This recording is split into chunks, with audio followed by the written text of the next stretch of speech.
In Shinjo City, Hitman Sakata finishes sharpening his blade and takes off in his fancy car. Later in a house near the beach, some Yakuza thugs report to their boss Kawano that a new gang is trying to take over the city. Irritated by his men's incompetence, Kawano puts a knife inside one of them and slashes his face. Meanwhile outside, Sakata sneaks around and brings down every guard on his way.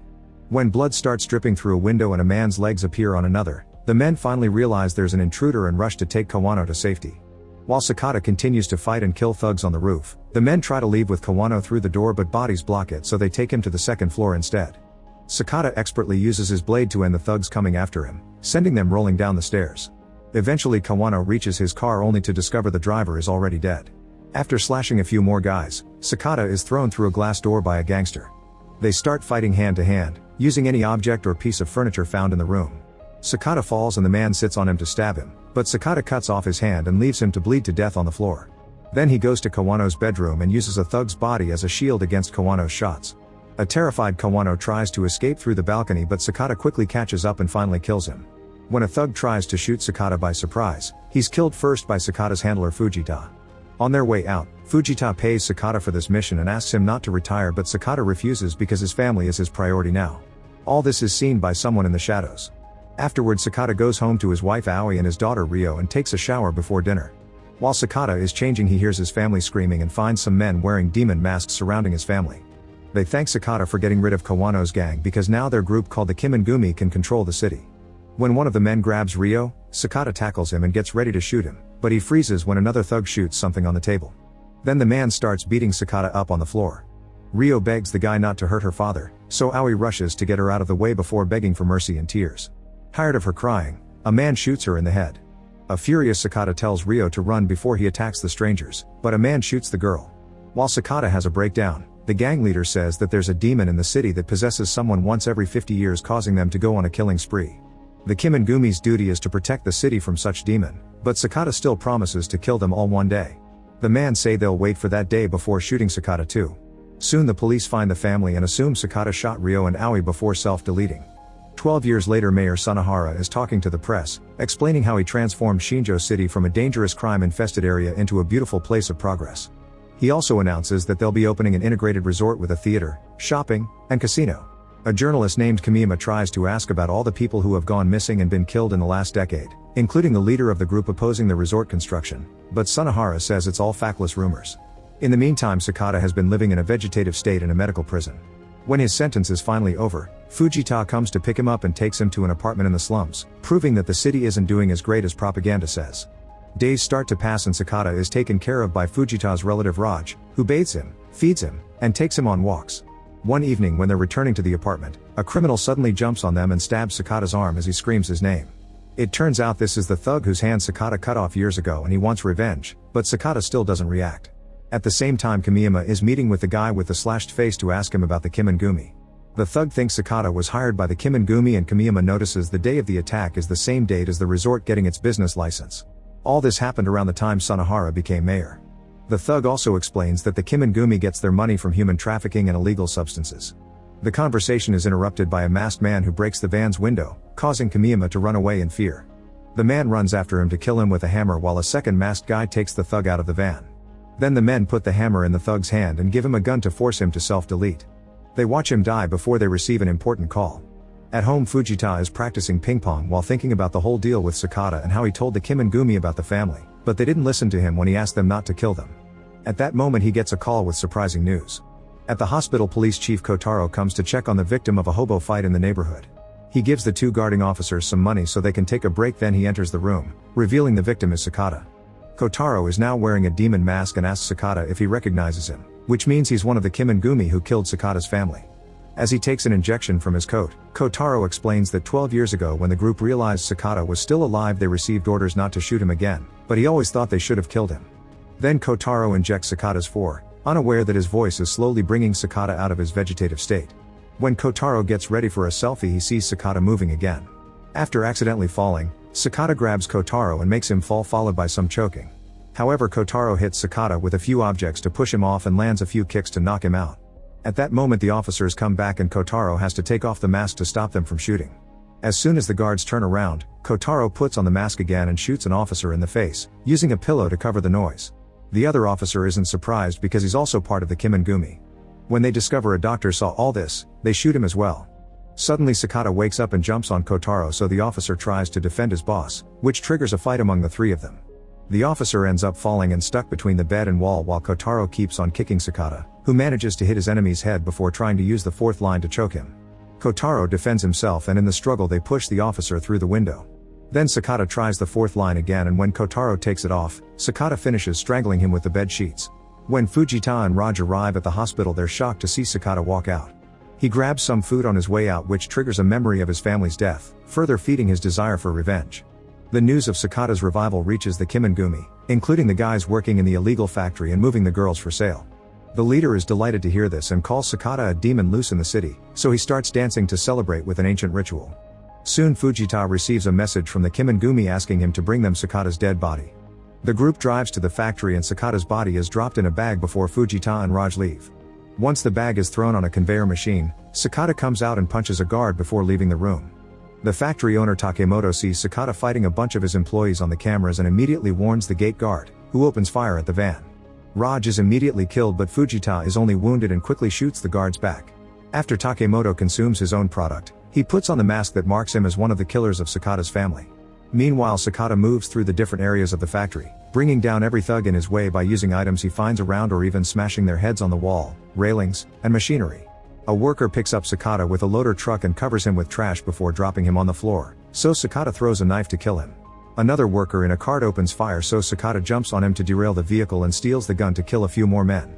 Some workers jump into the cart with him and Sakata kills them with his knife, then he jumps off right before the cart crashes. Still hungry for revenge, Sakata continues to make his way through the stairs and a corridor, always killing all the men who try to stop him. When he reaches the office floor, he discovers Takemoto is already outside pressing a button on his phone. At that moment the building blows up and Takemoto receives a call from the leader, who saw the explosion and congratulates him on his success. However, Takemoto hangs up when he sees Sakata coming out of the building protecting himself with a blanket. It looks like another fight is about to begin, but Takemoto is run over Fujita, who falls to his knees while puking blood. He apologizes to Sakata for telling the Kimengumi about his family and agrees he deserves an end too, so Sakata doesn't hesitate to shoot him. Afterwards Sataka hangs Takemoto and starts beating him up, but Takemoto only laughs and swears loyalty to his leader. At that moment Takemoto's phone rings and Sataka hears the leader's voice. He furiously destroys Takemoto's mask as the leader reveals that his daughter is still alive. The leader turns out to be Mayor Sunahara, and he explains that all these criminal activities bring the money to make the city progress. If Sakata wants to see his daughter again, he must let Takemoto go. However, Sakata kills Takemoto anyway. In the morning, reporters talk about all the attacks that happened last night and blame them on Sakata, saying he died in the factory explosion. Meanwhile, Ryo is now a teenager being watched by Kanta, another one of the masked men. He's in charge of the Kimengumi's human trafficking business and likes to stare at Ryo in inappropriate ways. Sunahara calls him and orders him to find Sakata, who has been hiding since the incident. In a humble neighborhood, police officer Takagawa returns to his apartment and notices the window was open before being startled by Sakata. It turns out that many years ago Sakata saved Takagawa's life, and since then the officer has been passing him information. Takagawa shows Sakata a video of the Kimengumi killing the CEO of a security company. He also has the finger of the victim. Now that company handles the security at the new resort. After stealing Takagawa's gun, Sakata goes to the security company headquarters and kills thugs on every floor until he finds a small living space. While Ryo hides behind a couch, Sakata finds a board full of pictures of his daughter with Kanta posing as her father. At that moment Kanta comes in and the men immediately start to fight. While Ryo uses the chance to run away, Sakata overpowers Kanta and starts throwing him against the furniture all over the room. Kanta retaliates by hitting Sakata with a table before trying to shoot him, but Sakata dodges and starts fighting him for the gun. When Kanta hits him with a decoration to bring him down, he also insults him, and Sakata finally realizes this is the guy that killed his wife. The gun is jammed, so Sakata is about to end this, but suddenly Ryo comes back and calls Kanta father before shooting Sakata with her school bow. Sakata is too shocked to dodge and the arrow hits him in the chest before Kanta pushes him through the window. Kanta then looks out and discovers Sakata is escaping in a car. It turns out Takagawa is driving Sakata around and takes him to a safe spot where he can remove the arrow and take care of the wound. At that moment Takagawa gets a call from Sunahara, who saw him on the cameras and asks him to pass the phone to Sakata. Then Sunahara tells Sakata that if he wants to see Ryo again, he must come to the resort. Without caring about his wound, Sakata drives to his hideout to grab his old blade and fancy car. Meanwhile, Ryo is locked up in a room at the resort.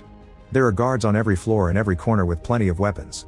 Suddenly Sakata's empty car appears outside as a distraction while Sakata himself sneaks inside to start killing thugs with his blade and the guns he takes from the dead men. He also uses any objects in the room like cargo carts and the fire extinguisher. When he takes the stairs, the fight continues, and Sakata never stops killing men as he keeps going higher and higher. Most of the thugs are easy to kill, but eventually he finds a guy with a sword who manages to hurt him before he gets killed too. Pushing through the pain, Sakata keeps going until he encounters Kanta. The men fight again, and at first it seems their skills are on the same level. As he dodges attacks like a pro, Kanta complains about Sakata showing up right when Ryo's body is starting to develop, offering creepy descriptions of her. Kanta is about to stab Sakata, but he stops the blade and only gets a scar on his cheek. Then Sakata steals the blade and stabs Kanta's eye before hitting him in the head to knock him out. More thugs come after him, so by the time Sakata makes it to the last floor he's exhausted. When he enters a room, he's shocked to find Ryo, who doesn't recognize him. This distraction allows the last masked man named Jin to knock Sakata out. Moments later, Sakata is taken to Sunahara, who tells Ryo about the legend of the city demon. Sunahara wants Sakata to become that demon and gets his sword ready to kill Ryo, only for Takagawa to burst in with open fire. Most of the guards quickly die and Sunahara uses one of his men as a shield to leave the room. Sakata calls Ryo's name and his words make her remember the day of the incident, revealing that the shot had hit her toy. She runs to hide with Takagawa while Sakata fights Jin, who uses a metal staff. Sunahara returns to watch how easily Jin overpowers Sakata, who manages to only land a hit or two while Jin continues to beat him up. However, after lots of struggle, Sakata finds an opening and stabs Jin before throwing him on the stairs. Afterward, Sunahara takes off Jin's mask, revealing he's his twin brother, except Jin has a burn mark on his face. A flashback shows how they were kept apart as kids at first, but once they met, Jin would do anything for Sunahara, even kill. Meanwhile, Takagawa is trying to leave the building with Ryo, who decides to go back for her father. After putting on his mask, Sunahara starts fighting Sakata using his sword. Since Sakata is already heavily wounded, it's easy for Sunahara to slash him over and over until he cuts off Sakata's free hand. This isn't enough to stop Sakata, who keeps dragging his weak body to throw more attacks. Sunahara blocks all his blows but still gets excited because he sees that Sakata has truly become the demon of the city. Both men suddenly attack and stab each other at the same time, so Sakata uses the chance to unmask Sunahara and finally kill him with a blow to the head. Then Sakata rolls down the stairs and notices Ryo saw everything. She tries to come closer, but at that moment Kanta reappears to shoot Sakata. Next, Kanta tries to reunite with Ryo, who doesn't want anything to do with him now that she remembers he killed her mom. He begs for her attention and Sakata appears behind him to finally kill him with his blade. Sakata collapses in Ryo's arms and offers a few words of affection before dying. Sometime later, the police, firefighters, and doctors arrive to pick up all the bodies and wounded people. One of these bodies is Jin, who is still alive. Ryo is told to wait in the ambulance, but while everyone is distracted, she runs away. A year later, Jin is pretending to be his brother and wins the elections by getting sympathy for his scar. After an interview, Jin wears the leader's mask and performs a ritual in a shrine in the forest. At that moment, Ryo shows up and shoots Jin with multiple arrows until he's dead. Then she leaves in her father's car where she keeps a family picture.